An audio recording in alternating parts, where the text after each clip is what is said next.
નમસ્કાર દોસ્તો. નાના નાના ન્યૂઝ તો કદાચ તમારા સુધી નહીં પહોંચતા હોય, પણ એ ન્યૂઝ તમારા સુધી પહોંચાડવાની જવાબદારી અમારી બને છે, અને એ ન્યૂઝ અંધભક્ત સુધી પહોંચાડવાની જવાબદારી તમારી બને છે. તો વાત મારે આજે કરવી છે વિશ્વગુરુની. વિશ્વગુરુ જે પોતાને હિન્દુ હૃદય સમ્રાટ સમજીને બેઠા છે, જે વારંવાર તમને ભાષણોની અંદર કોનાથી ડરાવે છે એ તમે પણ બખૂબી જાણો છો, કે એ લોકો આવશે તો તમારા ઘરેથી ગાય ભેંસો પણ લઈ જશે. આવા નિવેદનો આપનાર દેશના વડાપ્રધાન નરેન્દ્ર મોદી, કે એ લોકોની સરકાર આવશે તો મારી માતા બહેનો તમારા ગળામાંથી મંગળસૂત્ર પણ છીનવી લેશે. આવા ભાષણો આપી અને જનતાને ડરાવનાર દેશના વડાપ્રધાન નરેન્દ્ર મોદી શું કર્યું નવીનમાં, તો આજે હું તમને બતાવું. પણ વિડીયો ખૂબ શેર કરી દો, દરેક લોકો સુધી પહોંચે, અંધભક્ત સુધી પહોંચે. એમને પણ ખબર પડવી જોઈએ કે આપણને આવા ભાષણો આપી અને ભડકાવે છે અને પોતે કેવા કામો કરે છે. હવે હું તમને એક નાનકડી એવી પોસ્ટ છે બતાવું છું. અજમેરની દરગાહ પર નરેન્દ્ર મોદીએ ચાદર મોકલાવી છે. વિચાર કરો. અજમેરની દરગાહ પર નરેન્દ્ર મોદીએ ચાદર મોકલાવી છે. ખરાબ વાત નથી, હું એમને અવગણના નથી કરતો,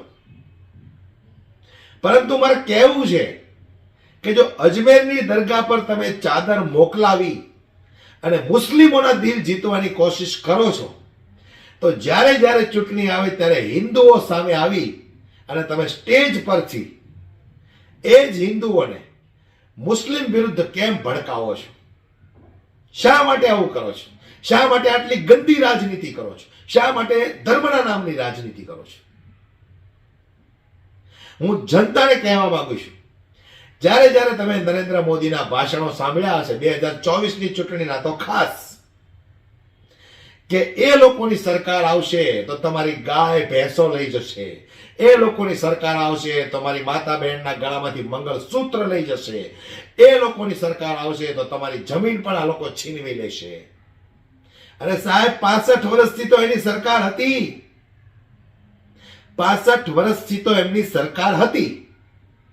કોણે છીનવી લીધા? કોના ગળામાંથી મંગળસૂત્ર કોણ કાપી ગયું? કોની ગાય ભેંસો એ લઈ ગયા?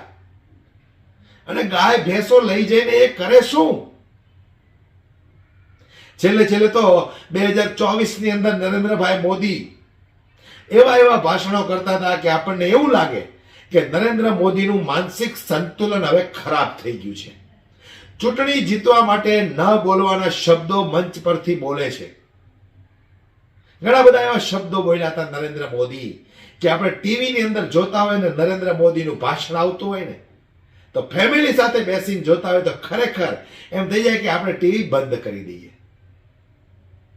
પણ શું કરીએ, માણસ જ્યારે 74 વર્ષે પહોંચે છે ત્યારે બોલવાની ક્ષમતા એમની ઘટતી જાય છે, એમનું માનસિક સંતુલન બગડતું જાય છે. એવું જ કંઈક નરેન્દ્ર મોદી સાથે થયું હતું. અને મારે વાત એ કરવી છે કે અજમેરની દરગાહ પર નરેન્દ્ર મોદી જો ચાદર મોકલાવી શકતા હોય તો મારા હિન્દુ ભાઈઓને શા માટે મુસ્લિમો વિરુદ્ધ ભડકાવવાની કોશિશ કરે છે? જનતાને સમજવાનું છે. જનતાને આ સમજવા જેવું છે. નરેન્દ્ર મોદીએ તો કીધું આ વખતે, એ આપણે જોયું, પરંતુ અત્યાર સુધી છેલ્લા 30 વર્ષથી ગુજરાતની અંદર ભારતીય જનતા પાર્ટીની સરકાર છે. એમના રાજની અંદર એના ઘણા બધા એવા નેતાઓ છે જે વારંવાર તમને લોકોને મુસ્લિમ વિરુદ્ધ આ ભડકાવતા આવ્યા છે. અને પેલી એક મને યાદ આવે છે, કાજલ હિન્દુસ્તાની. આપણે તો એમ થાય કે ભાઈ કેન્દ્રમાંથી સ્પેશિયલ આ લોકોને મોકલ્યા હશે કે જાઓ તમે હિન્દુઓને મુસ્લિમ વિરુદ્ધ ભડકાવો, ડરાવો. કાજલ હિન્દુસ્તાની આજકાલ તો દેખાતી બંધ થઈ ગઈ છે. પણ મારે કહેવું છે જનતાને કે ભગવાને તમને પણ મગજ આપ્યું છે, વિચારવાની શક્તિ આપી છે. વિચાર કરજો તમે કે જે વ્યક્તિ અજમેરની દરગાહ પર ચાદર મોકલાવી શકતા હોય એ જ વ્યક્તિ આપણને મુસ્લિમોથી કેમ ડરાવે છે? ક્યારેક તો વિચાર કરજો, આંખો ઉગાડજો તમારી. સચ્ચાઈ શું છે, હકીકત શું છે એ સમજાય ને તો પછી ચૂંટણી સમયે વોટ કરવા જાવ ને ત્યારે વિચાર કરીને બટન દબાવજો. ક્યારે તમારા બાળકોના ભવિષ્યનો વિચાર કર્યો છે તમે? ક્યારે કર્યો છે તમે કે મારા બાળક માટે સારામાં સારી સરકારી સ્કૂલ કયા નેતા બનાવશે, કઈ પાર્ટી બનાવશે, કયો પક્ષ બનાવશે, જેથી કરીને હું મારા બાળકને સારું શિક્ષણ આપી શકું?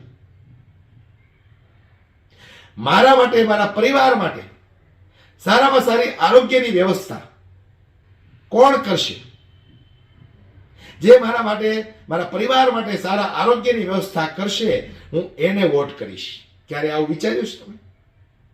પેલા એક પિક્ચરની અંદર મેં જોયું હતું ને, ખૂબ સરસ મજાનો સીન હતો કે આપણે એક 10 રૂપિયાની પેન લેવા જઈએ તો પણ આપણે ઘસીને આમ ચેક કરીએ કે બરાબર તો ચાલે છે ને, જે ખાલી 10 રૂપિયાની છે. કદાચ ઘરે લાવ્યા પછી ખરાબ થઈ જાય તો આપણે એને ફેંકતા આપણો આમ જીવ કચાશ ન કરે કે ભાઈ ચાલો કાંઈ વાંધો નહીં, બગડી ગઈ ફેંકી દો, બીજી લઈ આવશું. પણ 5 વર્ષ સુધી જે પાર્ટી, જે નેતાઓ તમારો ખૂન ચૂસવાના છે એ પાર્ટીને તમે વોટ આપો છો ત્યારે 1 મિનિટનો પણ વિચાર નથી કરતા. ક્યારે વિચાર કર્યો છે કે મારા ખેડૂતો જે ખેતી પેદા કરીને લોકોનું પેટ ભરે છે એ મારા ખેડૂતોનું ભલું કોણ કરશે? ઇન્ડસ્ટ્રીયલમાં આજે જુઓ તમે 24 કલાક વીજળીઓ ધમધમતી હોય છે. 12 કલાક ખેડૂતોને વીજળી દેવી હોય તો આ લોકોના પેટમાં તેલ રેડાય છે. વિચાર કરો તમે. નાનકડી ઘણી બધી વસ્તુઓ છે જેના પર વિચાર કરવા જેવું છે. ફક્ત આંધળી દોટ મૂકી અને આ લોકો છે તો અમે મુસ્લિમોથી સેફ છીએ આવો વિચાર મનમાં રાખીને ખાલી કમળનું બટન ન દબાવ્યા કરો. અરે આપણે સેફ છીએ, એ લોકો સેફ નથી, એટલે તો એમને Z+ સુરક્ષામાં બહાર નીકળવું પડે છે. એ લોકો સેફ નથી, આપણે સેફ જ છીએ. 40 વર્ષથી સેફ છીએ. કોઈ મુસ્લિમે આજ સુધી મારો કોલર નથી પકડ્યો. એટલે કહેવાનો મારો મતલબ એ છે કે વારંવાર આ લોકો તમને ભડકાવે છે, તમે ડરતા રહો છો. આજે નરેન્દ્રભાઈ મોદીએ જે કામ કર્યું, અંધભક્તોને તો આમ શોક લાગી ગયો છે. લાગ્યો જ હોય, પણ શું કરે? ભક્તિના કાળા ચશ્મા પહેર્યા છે, આંખો ઉપરથી ઉતરે એમ નથી. એટલે જે કઈ આવે એ જોવું પડે, સહન કરવું પડે. અજમેરની દરગાહ પર નરેન્દ્ર મોદીએ ચાદર મોકલાવી. વિચાર કરવા જેવી વસ્તુ છે. જ્યારે ચૂંટણી આવે ત્યારે એ જ નેતાઓ તમને મુસ્લિમોથી ડરાવે છે. આ પણ વિચાર કરવા જેવી વસ્તુ છે. ક્યારેક સમય મળે ને, રાત્રે ઘરે સૂતા હોય ને ત્યારે વિચાર કરજો, મંથન કરજો કે કંઈક આપણે ગુલામ તો નથી બની ગયા ને. વિડીયોમાં બસ આટલું જ.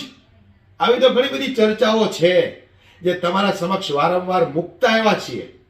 જે લોકોના મગજમાં આ વાત ઉતરે છે એ જાગૃત બનતો જાય છે. જેને નથી સમજાતું એ આજે નહીં તો કાલે સમજશે અને 2 દિવસ પછી જાગૃત બનશે. પણ બનશે ખરો અને બનવું પણ પડશે. વિડીયોમાં બસ આટલું જ દોસ્તો. વિડીયો તમને પસંદ આવ્યો હોય તો લાઈક કરી અમારી YouTube ચેનલને સબસ્ક્રાઇબ કરવાનું ભૂલશો નહીં. જય હિન્દ.